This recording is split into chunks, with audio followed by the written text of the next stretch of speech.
From February 2023 to present day, your girl has been to 20 countries and over 40 cities across Europe as a solo Black female traveler. And there's some things that you can research, you can ask questions about, you can look into, but something that I wish someone told me was how my experience would be traveling across Europe solo as a Black American woman. And this video is going to address and share just everything I wish someone told me before I embarked on a journey of a lifetime.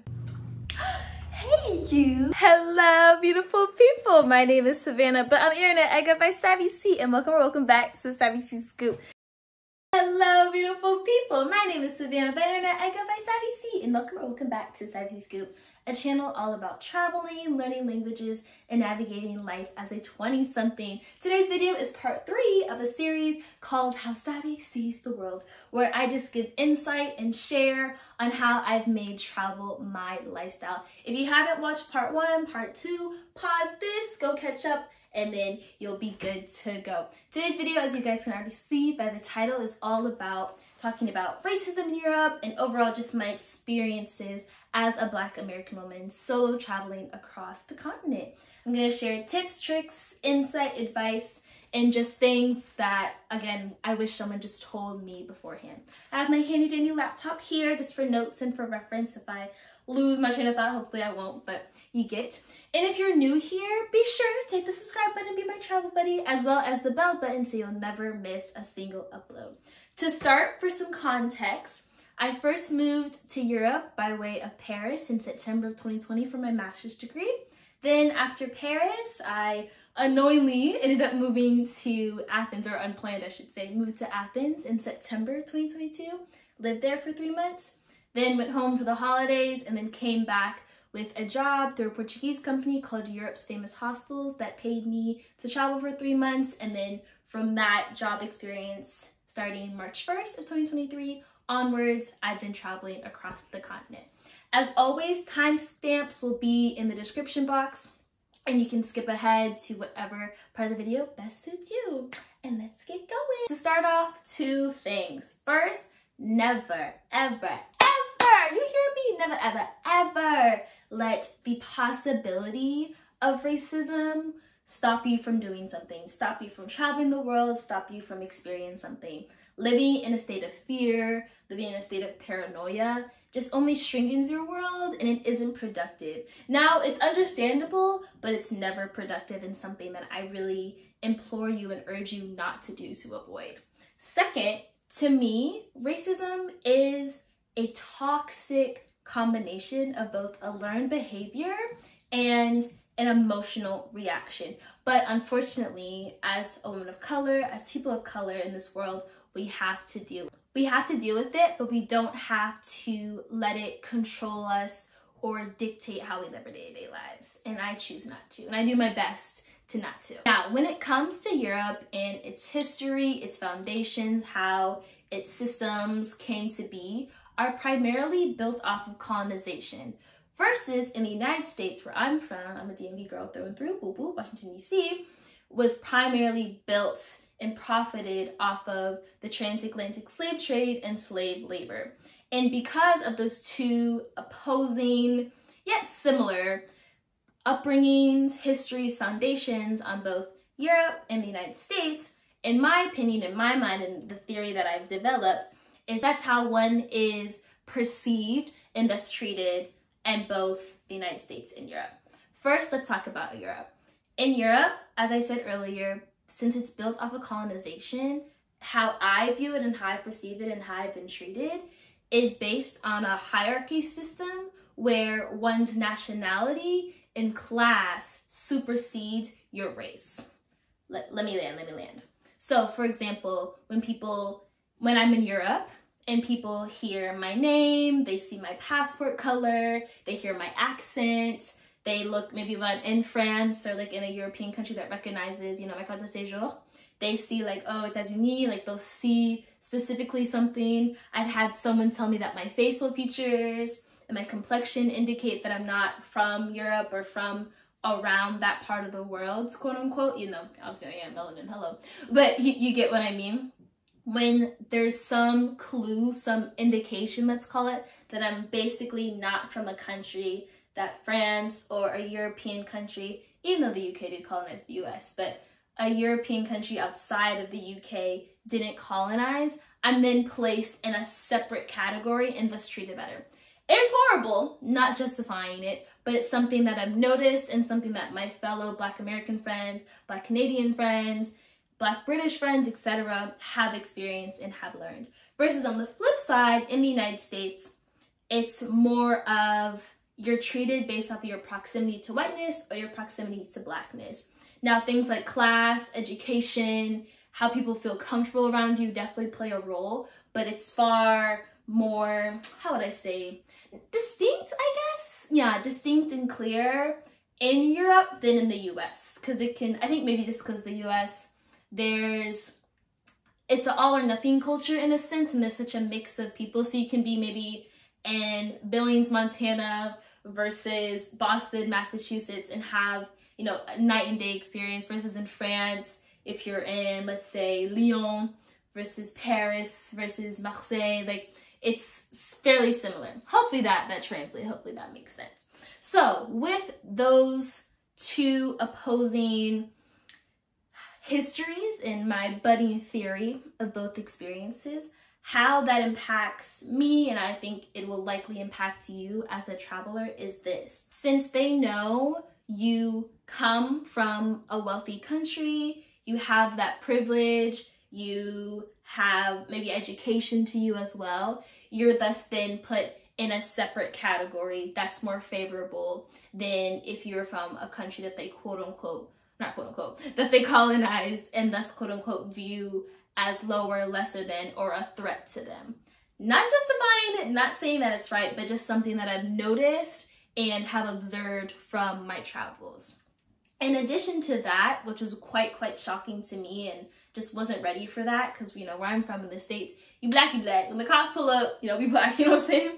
But in addition to that, in my experiences as a Black American woman, which I'm stressing for a reason, when I seek out predominantly African communities, first gen, second gen, etc. So like, for example, in Paris, La Couture, Chateau d'Eau, Chateau Rouge, Peckham in London, other neighborhoods like that, the second they find out, similar to other Europeans, that I'm American, it's an issue. It's like, oh, you're not one of us, you're one of them. It's, oh, and then they switch to maybe their indigenous language, their native language, and kind of talk about me, or sometimes they don't know that I speak French, or all these things. And so that's been really heartbreaking and sour as well, of this separation amongst various Black populations in Europe versus in the United States. From my perspective, in my opinion, growing up as Black American, growing up in DC, it's far more of a general camaraderie, versus in Europe, it's far more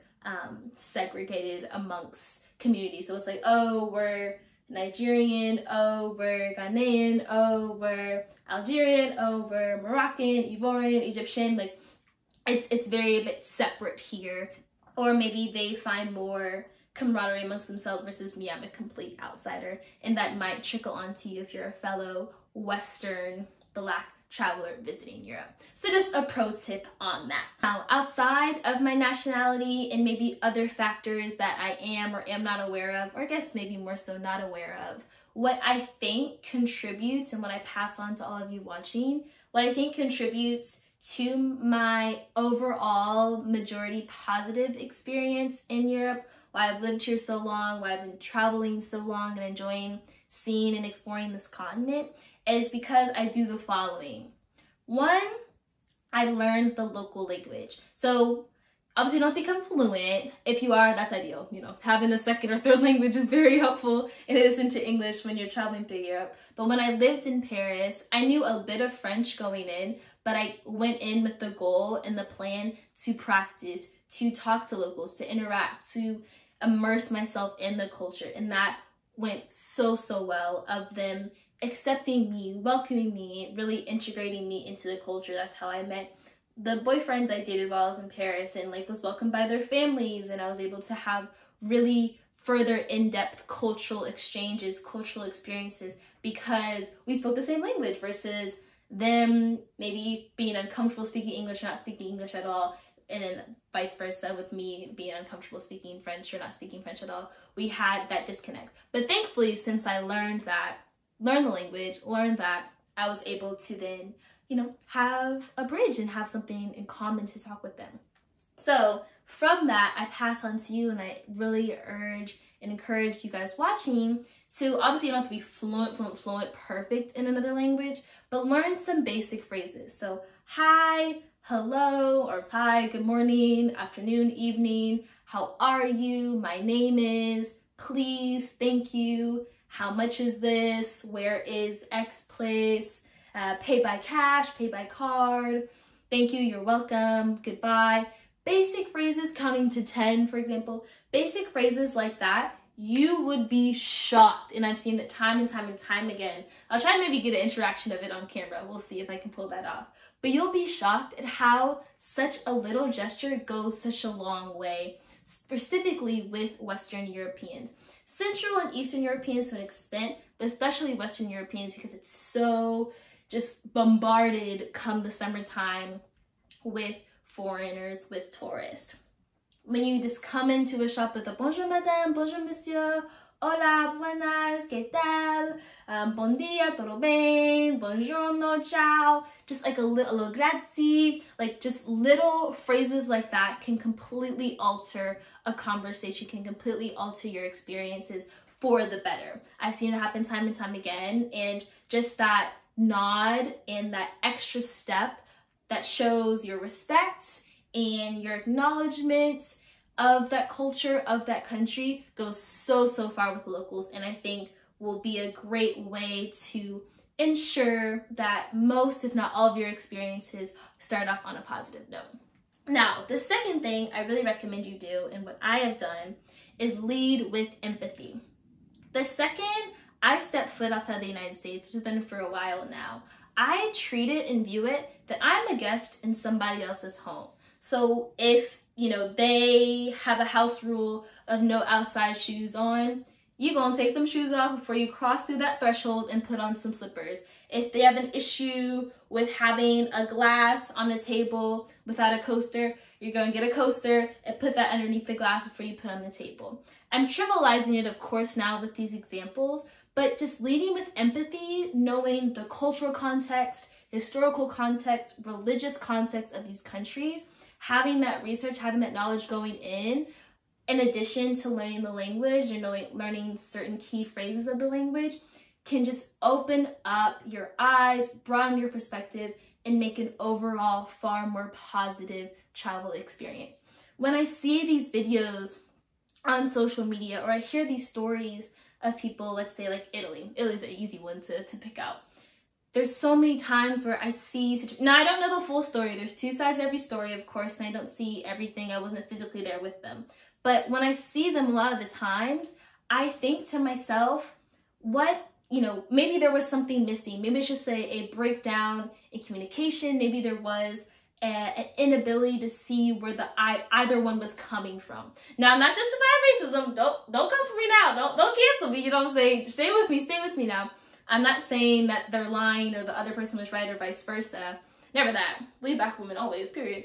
But what I am saying is that a lot of times these disagreements, these sour events, these horror stories that we hear start from something as small as a miscommunication. Start from something as small as walking into a shop and not saying ciao, buongiorno, bonjour madame. Like, it just, you come in, hi, I want blah, blah, blah, blah. Well, you know, they're gonna come at you with a little attitude, and then that just escalates. So just when you understand and just have an idea and just get a context of where you are, know that you're a visitor, know that them inviting you and welcoming you into their country is such a privilege that so many people don't have. Once you come in with that mindset, that perspective, it allows you to be a respectful visitor, respectful traveler, and I feel like real recognizes real, and they'll respect that and will equally be open and joyous and hospitable to you.